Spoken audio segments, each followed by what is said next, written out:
यार वापटा च नौकरी लभण तो बाद पैसे लभण ना लभण हर कार चो गाला जरूर लाभदियां ने साहब जी की होया वा इसलिए जिन्ने भी महीने सन तेरा बहुत ज्यादा बिल आंदा रहा ए 2 महीने होने कदे तेरा 100 रुपया बिल आंदा कदे 70 आंदा तू जोड़ तो नहीं लाया है कोई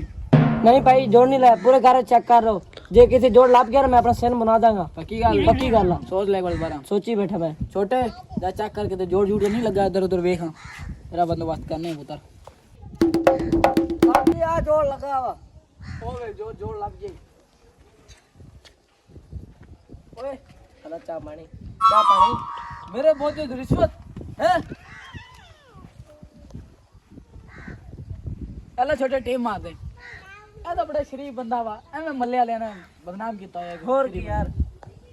चंगी तरह जोड़ लाई मार दिया चलो ठीक है फिर भाई ठीक है भाई हमारा कोई मसला है ਅਸੀਂ आ जाएंगे कोई मसला नहीं ठीक है हुक्म करे कोई काम है ठीक है भाई आ छोटे चलिए